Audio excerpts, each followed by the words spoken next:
I think we are live. I'm Chris Lee. He's Bruno Reagan. We are here to talk about Vanderbilt's 24-21 win over Colorado State. It is 1:45 in the morning Central Time. I wasn't sure we were going to do this, but I think the situation calls for it. What did you make of the game today, or yesterday, as it is now? Yeah. Well, through the first 10 minutes of the game, probably my phone does not blow up more than when Vanderbilt football plays, and it was, what are you even going to talk about? I mean, I texted you. I was like, this might be. It was looking like it was as if we were watching the worst team in SEC history, and then out of nowhere. And I texted Ryan Seymour, a good friend of mine who was an NFL alumni too, and I was like, watch them score a miracle one right before half, and then we have a competitive game. And then sure enough, I guess kind of just speak it into existence until it happens. It's an inevitable even for Vandy football. Do you ever have those nights where you were glad you did not tweet what you were thinking at the time? All the time. I have those now, but at this point, I don't know. I feel like it's better to just tweet whatever out. But there are definitely some times I was like, I probably should just shut up. It's been a long day. I'm doing this. It has been a terribly long day. Well, in case people are wondering if you hear some noise, which I think you heard, I'm doing this from the lobby of a hotel in the Chicago area. I went to see my nephew play. He plays for Wyoming. They played Northern Illinois today, so I saw that one, sat in the baking sun in almost 90-degree heat, and then stayed up and watched a almost 4-hour game. Made it through the press conference, and here we are now, so let's hope this is coherent. But what a much-needed win for them, Bruno. I said before the game, I just think they just need to play well and show some competence. But I think getting a win and watching the faces and seeing how it went down and coming down from 14 after just looking completely outmanned, I think that was important. You could see the confidence grow for the team as the night went. And I think who knows, right? Maybe they win one or two games the whole season. It doesn't mean much, but it feels at the moment like that was a significant thing, because not only did they play better, but they fought through some adversity to get a win that I think they really needed. Yeah, the fought through adversity stuff, Chris, that you mentioned is by far important, because these guys, and a lot of these guys, this is their first win ever with the program, and they had to do. It's not like it was a control win. Like imagine what everyone was thinking with ETSU, we might win by like 20 something or 30 something, and maybe this win is gonna teach these guys a lot about what it takes to play football at this level, and it's gonna show them, they can't compete. Is Colorado State a world beater? No, but a win is a win, and especially if you're playing in the football bowl subdivision and you go on the road and grab a win, that's big. That's big anywhere. It's big. It even got Clark Lee to smile a little bit at the end of the game. He couldn't keep the stoic face up. I'm on to you, Clark. All right, I saw those smiles. I saw them. He was breaking. He was doing the interview exactly like this, and he was giving us some of those. I loved it. I absolutely loved it. I asked Clark this in the post game, which I will put on our YouTube channel here in a little bit, because from watching it from TV, which is what both of us did, it felt to me like they get the score and they get the Trey McBride penalty. And I felt like they had gotten some confidence through that score and through I think the Mahoney interception was the one that maybe set that up. I could be wrong, but defensively they got a stop or did something.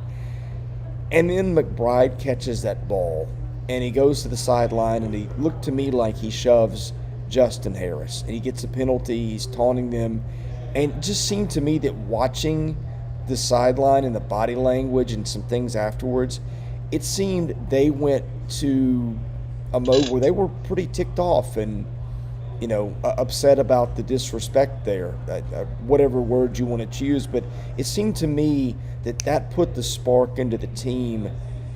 It was already getting it a little bit, but to me that was sort of the match that lit the rest of the night, because I saw a team that played with a lot more enthusiasm and pep in its step from that point on. Maybe I am imagining that, but that's the way that it felt to me from watching it on TV.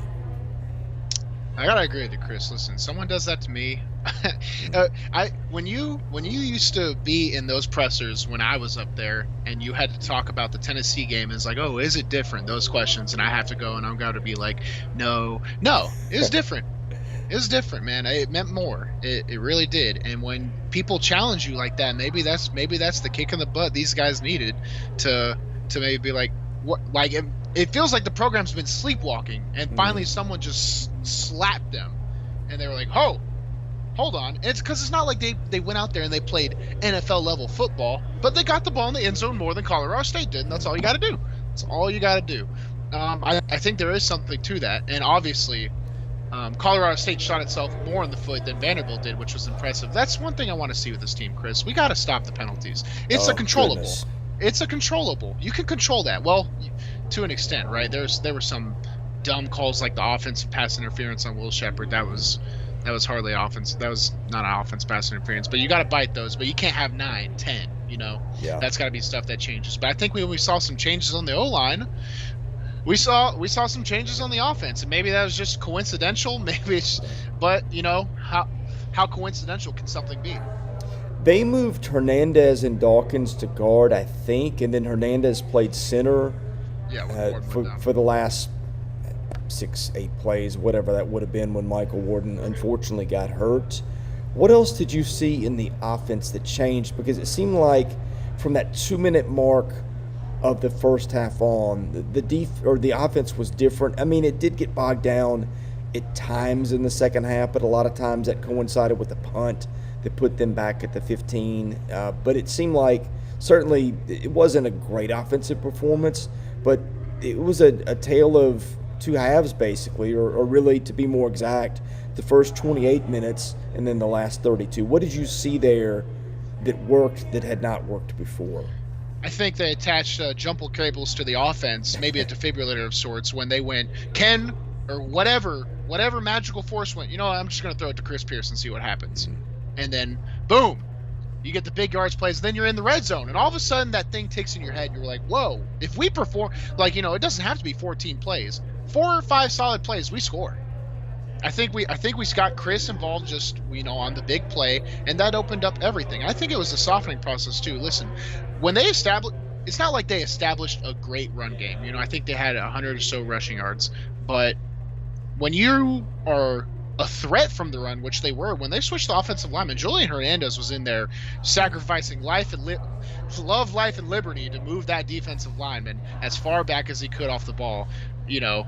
Regarding technique or whatever, that opens up the pass game too. So we finally got to see, I think Chris was like the big play guy where they're like, we need a spark, throw it to Chris. But then obviously Cam Johnson is that guy where they really want him on those quick outer slants, the hitches, the sort of running in motion across the field. Just get the ball in the guy's hands. That opened that up, and it really worked until I believe it was the fourth quarter where it was back-to-back third downs. Cam and Ken were off, but that's football. It's a perfect game, schemed up perfectly, played by imperfect people. Yeah, I feel like them using the middle of the field with Cam probably opened things up a little bit more for Chris and for Will Shepard. And speaking of Chris Pierce, that one-handed catch that he made, I don't think I've ever seen a Vanderbilt player make a better one than that. That was, I think 100 times you might see a player catch that once, and I don't know, I might even take the under on that. Yeah, no, that's I know it was Vanderbilt versus Colorado State, but that's a top 10 worthy play of the week. That's 100%. I've been saying it everywhere. Chris Pierce is a freak. He's a freak blocking. He's a freak down the field. He's a mismatch. The dude's gonna have a shot to play in the National Football League. Defensively, what did you see that was better from, again, about that 2-minute mark of the first half on? I saw a defensive line that was a lot more active. It got its hands up. There were some deflected passes. It seemed like they clogged the lanes in the run game a lot better. I think Clark Lee mentioned that in a roundabout way in his post-game press conference. But again, that unit played so much better in the second half, and it felt like I almost was a little surprised that Colorado State tied it because the defense was playing so well and was getting confidence. I think they've got it in them to make a stop here. They didn't. The offense picked them up, and Joseph Bullifus picked them up, but even with that, I just thought that they looked so much better in the second half. Yeah, when you play defensive football and you're doing things like you have to fit against the run game, you can't sit on your heels, especially at the second and third levels. When I mentioned the second level, I'm talking about the linebacker level, the third level being the safety in the open field. You're responsible for gaps. Like if there's a 4 down D lineman front, it makes it super simple because the D linemen are lining the gap they're responsible for. The linebackers will have the other, unless there's a slant or a go. And then whatever gap is open after that, the DBs have to come downfield and fill it. So when you're on your heels, that gives room for the running backs to make those interesting looking cuts where you're like, how did he get by so fast? But it's because that the defensive player is on their heels so much and the offensive player has a full head of steam. That's where those big plays come from. I think at the end of the game, they were like, listen, what do we got to lose? Like, if you fit a blitz wrong against a solid run play, it's going to pop big. Mm-hmm. But Vanderbilt's been giving up big runs for as long as we've seen. So I think they were just like, you know what, I'm going to trust the coaching for once. And they executed. They executed well. I'm not going to give you my answer because I want to hear yours first, and I don't want to bias that. But if you had to give a game ball to someone on defense, Harrison Smith. Oh, dang it. Harrison maybe too, but defensively, I mean, I guess you could say Harrison's defense because they're giving the ball over, but really special teams. I had a guy in mind that I thought played pretty well. I would be interested to see how the grades come out, but I want to see your gut feeling. There's maybe 2 or 3 guys, but there was one guy I thought really popped at different times tonight. I might give it on some pseudoscience stuff and not necessarily the numbers, but I think Davion Davis is the heart of that defense. Yeah. 100%. I think he's the guy that makes the big stops and just gets it done. I wish I could see him hit the quarterback, behind the line of scrimmage, but if you're going to swat the ball down and get the defense off the field, that's what you got to do. It looks like he brings, when no one else is bringing the energy, he's there to lead them. And then whenever something good happens, he's still the first one to lead them, and then the other guys see that, and it's contagious. That energy is contagious. Once Davion's always doing it, and then something good happens, and then maybe 2 other guys start catching on. Mm-hmm. And then the whole defense is, they're riding high. Well, the guy that I thought played really well was Ethan Barr. I thought Ethan made some big stops at certain times. Huge tackles, yeah. Yeah, and I'm interested. I think that Anthony Orji led them in tackles. I didn't check the final stats, but I was looking at it down the stretch. I think he had 13 or 14, and I think Ethan had 11 or 12. See, he was close, but I thought both those kids played well. Yeah, Harrison Smith was great. So was Colorado State's punter, by the way. He's an All-American. Yeah. He had a ridiculous 81-yard kick. And the one that Harrison hit, look, I think where they measure the punt to is where the guy touches it. And so Colorado State's returner, who was Dante Wright, touches it on about the 20, and then it rolls into the end zone. He has to go back and get it. And that was one of those points that I thought, this is just not going to go their way, because they had a chance to get Dante Wright in the end zone, and instead he gets out to the 20 or 25 or whatever it became. And you're just going, it's going to be one of those nights. But not long after that, they started to turn it around. I think it was also, I don't want to pump and that's the problem, is this team would have ran into its wake up moments sooner or later. They got it out of the way with ETSU. We're not playing a super impressive team. No. Not to rain on anyone's parade, Chris. I don't want to do that. If that was me in that locker room right now, I would be going nuts. All right, absolutely, I'd be going 100% nuts. But we also have to realize that I think Colorado State was having a lot of early success, and they let it get to them. It's something we would see. It's something you would expect Vanderbilt to do, like go up super early and then just totally collapse, right? That's sort of something that's mantraed to Vanderbilt, especially when I was there. I think they really just they thought they were better than they were, and the players kind of lost that mojo, and Vanderbilt picked up on the turnover. Mm-hmm. Big Chris Pierce.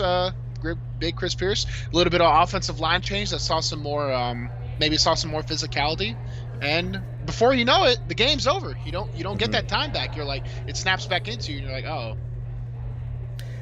The thing that I was worried about was the altitude. I think people know this. My in-laws live about 20 minutes from that stadium. And getting used to altitude is not easy. I think it always takes me about 24 hours, and they got there, I believe, Friday night. I was a little concerned about that, but it was interesting. I have said also I thought that the team was pretty well conditioned during fall camp. I didn't know how they were going to react. I think they came up in a good way on Saturday night. I was start to say tonight, we're doing this at exactly 2 in the morning Central Time. So this was now yesterday in the way that we talk about the game for the most part. But I did have some concerns about that, but to see them get stronger as the game went on, I think was encouraging. Yeah, and I have no idea what playing at altitude is like. That's like the one, I guess, that's like the one experience I've never had in terms of external factors on a football game. I've never had to do that. So I can't speak from experience of it, but the team does look. I mean, I thought it's no secret that I'm friends with a lot of players, and they were saying they've been getting murdered in the offseason, so I'm sure they're prepared for anything at this point. And it looked like they played better there, with more effort and energy than they did in Nashville. So Yeah. Who knows? Maybe we just need to call all of our games in Colorado the rest of the season. Well, I will tell you from personal experience, I run a little bit, not a lot anymore, but I will go out there, and when I could run, I'd run 3 or 4 miles in Nashville. And of course, Nashville's humid, so it's not the easiest place to run. I'd run off 8.5 minute miles. Again, nothing spectacular, but I'd go out to Colorado, and I'd get about 1.25 miles, and I'd just be gassed. And it's not just the altitude, because the air is thinner, but it's a drier thing, and I would just, if I didn't drink enough water, I'd just be hacking and coughing from the lack of air and the dry air too. And so it's just different unless you've been in it. It's hard to adjust to. Apparently did their research on it, and whatever moves they made, it turned out okay, but I was really looking for that during the game. Quarterback play tonight, it was interesting. Clark mentioned after the game that Mike Wright was not going to be available. He had a shoulder issue last week, so I guess it was Ken's game the whole time. And I think that turned out for the better, because Ken didn't look great early, almost had a pick or two, but I think gained his confidence. Again, was missing some throws. I don't know if that was on him or on the receiver. You heard Corey Chavis, who I thought did a tremendous job as the color commentator. Corey's a friend of mine, and he pointed that out several times. That maybe sometimes it looked like the receiver was supposed to go in and went out, or again, I'm not assigning blame here, but it didn't look like everybody maybe was on the same page. But the bottom line is Ken needed to get some confidence back, I thought, after last week, and it felt to me like that was more the Ken Seals that we saw a year ago. Yeah, I've been a huge proponent of, I go everywhere and I'll say it, play one guy, because we're, at the end of the day, we're not, I love the phrase, football's a perfect game, schemed up perfectly, played by imperfect people. Mm-hmm. That human element of having the sole leader is so massive. And I'm not saying it, that's what worried me, is I saw Ken struggling early, and I'm like, are they going to replace him for, not even Mike, one of the other guys? I don't think we would have the same result if we did that. They stuck by Ken, by virtue of having Mike unavailable, I believe, because it probably would have been justified having Mike in, but the ends justify the means. Ken struggles a bit, and then all of a sudden he starts hitting his stride, and he's like, oh, this, it's like riding a bike. He finally hits it, and he's like, okay, now I'm back in the saddle, and he comes out with a pretty good stat line at the end.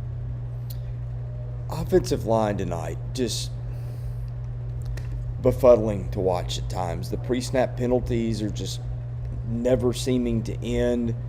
It did get better, replaced the guards. That got some improvement. Again, kudos to Julian Hernandez for the way he played tonight and for coming in and taking those last snaps. And the first one was a shotgun snap, and that's a place where nerves can get you, and you can send it over your quarterback's head or something, and that might have changed the whole game, but he handled it fine. But what are you seeing good, bad, and indifferent with that line right now? I'm gonna I'm gonna take it easier on the tackles because they played they played terrible last week, and while it might have been an improvement this week, I don't want to assign like it's the end of the world for those guys or they're to blame, because frankly, everybody played terrible last game. That's why the guards got replaced. I think they struggle because they have options at guard. So they just don't know what to do. They have these seasoned guys who, if they weren't playing and we were struggling, everybody would be like, oh, this is the reason. Why aren't they playing? Dumb coaches. But perhaps there's more talented people that it's harder to justify getting them time. That type of politics does happen. Tackles played okay. Or I think early Ken also was dropping back way too far again. When Ken started stepping up in the pocket, I think trusting the training, and it's what you have to do. It sucks so hard because the human body is just looking to avoid punishment. It's natural. You're not going to touch the stove. You're going to go away from it. So when he feels that pressure and all that mistrust they had from last week, ETSU getting home all the time, he's like, okay, I got to make a play. You have to trust your training. You have to trust the guys. The interior of the O-line did especially okay in pass protection. When Michael Warden was in there, he was doing a lot of great stuff with his hands right off the snap, attacking these guys. I think I'm not in those rooms, so I can't really analyze too well, but what I loved doing when I was a little bit of a wider, more unathletic guy, I would always treat my pass blocks, whenever possible, as a run. I would fake the run for the first 2 steps every time, and what that does is it throws the D lineman off of their pass rush moves. Every D lineman has 1 or 2 pass rush moves they have. If they can't hit the first one, they go to the second one. You hit them in the mouth, they go, oh, run, and then they anchor out, and then all of a sudden you have it easy. I think the interior of the O-line, they were doing that off of the pass plays. It's called a jump set. They were hitting a lot of jump sets, and it was throwing their pass rush off. And then when they started running down their throat, the guys were just anchored in. They weren't worried about knockback. They were just anchoring in. It opened up the run. It opened up the pass. I just think a lot of things fell into these guys by trusting their coaching today. Okay, the caffeine is starting to wear off on my end, and again, I'm on vacation as we do this. So, yeah. That's the business. My wife is texting saying, when are you coming up to the room? So that's going to be fun. But one thing that I wanted to mention before I let you wrap it up in a minute, Justin Lustig came to Vanderbilt as one of the top minds in special teams, and he's very well regarded. And one thing that's been consistently good through 2 weeks is special teams. Joseph Bulovas is 2 of 2 on field goals. Hit one of the bigger kicks probably of his career tonight. And of course, he played at Alabama, so that's saying something. But that one meant a lot to the guys in the locker room. And so there's that. You mentioned Harrison Smith. And Alan George blocks a punt, which really was kind of the first thing that they did that went right. That really was the moment. If you said, what was the moment that things started to turn? Alan George blocks that punt. And it didn't have as big of an impact as most block punts have, because it still went, 30 yards? Instead of the 70, it might have gone the way that kid was kicking. But that was when everything started to change. And special teams for them have really been a strong point, and that was in a game that was decided by a field goal. If that's not there, I don't know that they win this. Absolutely not. If they didn't have the crisp execution that they've had on special teams, they do not win this game. Special teams is a needle mover. If you have an offense like the Dak Prescott Cowboys, you'll compete with anybody. No matter how bad your special teams or your defense are, you'll compete with anybody.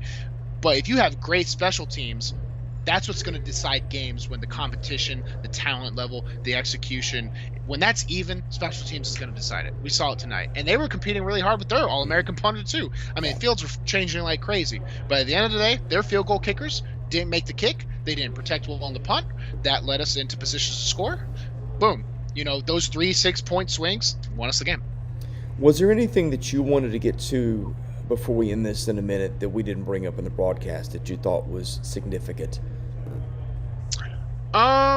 One thing I do want to get to, Chris, before we hop off real quick, is answer a few of these questions we do interact with from the board. Sure.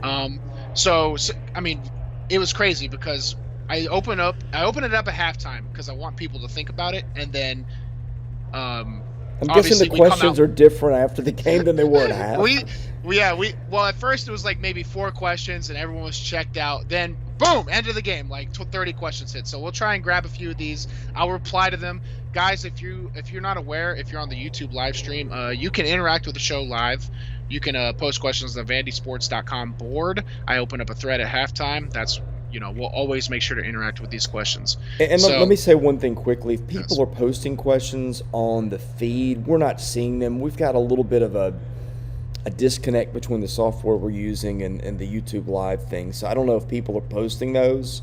I just want to let them know if they are, we're not seeing them. So we're not ignoring you. It's just there's a little bit of uncertainty about about that right now. But I'll let you read the ones off the board, and let's hit those. So let's go. First one I see, J2M says, why hasn't VU been targeting Cam similar to how Jay Cutler targeted Earl Bennett? I think they want to. They just don't have anything that works right now. So, you can't justify first, second, third down, just throwing to Cam, and having the timing be off. We saw it ineffective the first half up until maybe, close to halftime. And then we saw it really effective in the third quarter. And then we saw it drop off in the fourth. We can't just hammer that home all the time. We have to find some consistency before we do that. I think they want to, and they're getting to that point.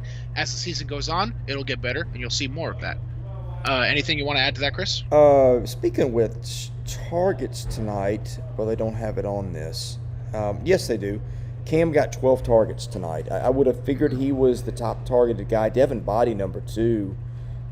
Pierce had 8. Will Shepard had only 6. I think he got targeted 19 times last week. So interesting to see that the target share changed. And, of course, Vanderbilt did not have Ben Bresnahan tonight, or yesterday, as it is now, to be accurate.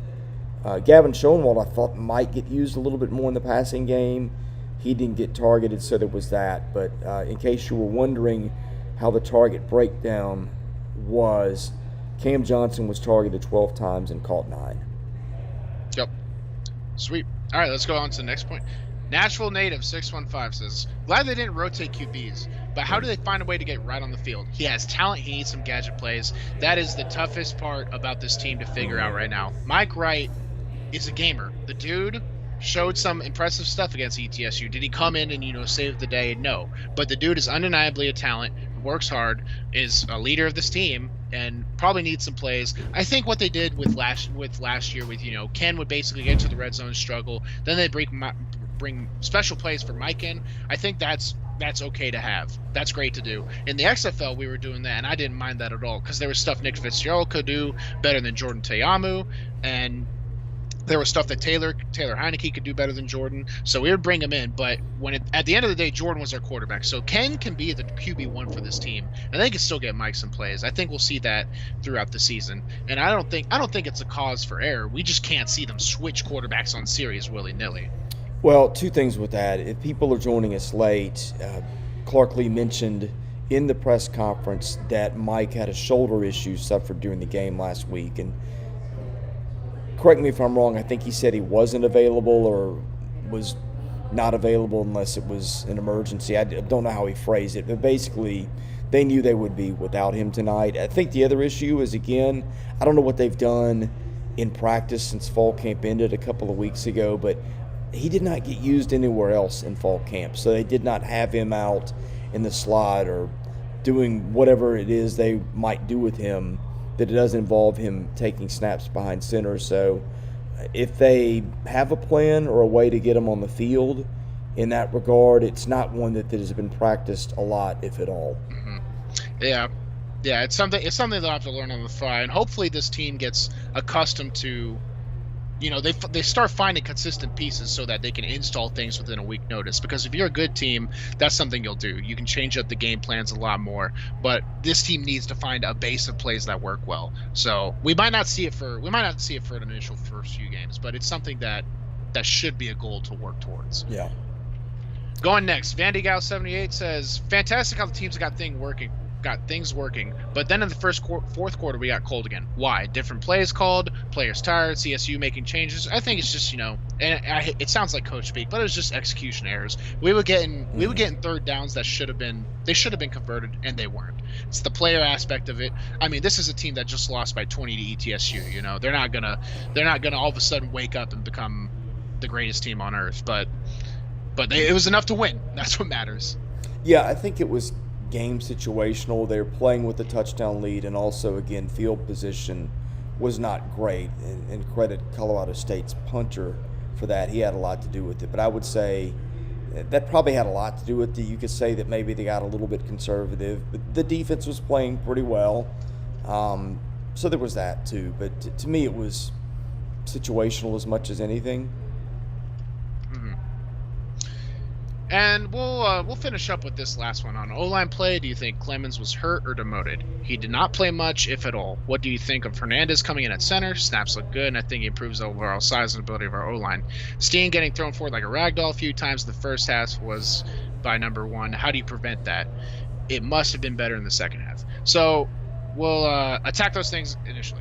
Was Clemens hurt or demoted? I think demoted is the wrong word. I think they're just looking for a spark. They're looking for something to work. And sometimes a young guy that's eager to play, even if he's, maybe having a few screw-ups or practice, you throw him in there and you're like, see if you can get something done. I think it's just one of those things where, the team was struggling, so he had an opportunity by proxy and took advantage of it. I think that's just on Hernandez, and him having to switch to center. That's a big ask. They asked me to do that my junior year, and that worried me. And even in my senior year, I had to do it, in the middle of the season. It worried me. So that's something that was really impressive on Julian. So congrats to him. We'll probably see a lot more of that guy going forward. They need to figure out some improvements for tackle. What's happening right now is just not going to cut it. Chris, any thoughts? Yeah, Cole Clemens was banged up in fall camp, so there was that. I don't know if there's a recurring injury. The line tonight. Was there anyone on that offensive line who didn't get a penalty? Michael Warden may not have before he got hurt. Warden. Well, when you're a 6'2" short-armed walk-on, you can't afford getting penalties. That's the first way out of starter train. So, well, let's give some credit too. I thought that Colorado State's defensive line was pretty good. They had two guys that just lived in the backfield. One was a Miami transfer. One was Trey McBride's brother, and the kid from Miami I'm drawing a blank on because it's 2:17 in the morning, but should be ingrained in my mind given the way that it seemed like he was in on every play in the first half. But those kids are good players too. So. Yeah, heck yeah, Chris. I mean, I think that covers most of the important stuff, especially with the board. Sorry I couldn't get to all the questions. I'll be sure to reply to them tomorrow after I wake up at about 10 a.m. and go get some food. Yeah, I get to drive home from Chicago tomorrow, so I'm not envious of you, my friend. Not at all. That's not going to be fun. But hey, we did this. This was a special moment for Clark Lee, right? I mean, it's his first win. Last week was brutal. The fan base needs some good news, and I thought that through the help of a lot of caffeine, I was able to stay awake and get this done. So we will have this uploaded. For those of you who didn't see it live, we'll have it, or if you want to watch it again, we'll have it up, and I will put Clark's press conference up in just a minute. But other than that, let's go to sleep. Let's do it. Great week. We'll see you all next week. All right. He's Bruno Reagan. I'm Chris Lee. Thanks for watching us on our VandySports YouTube channel.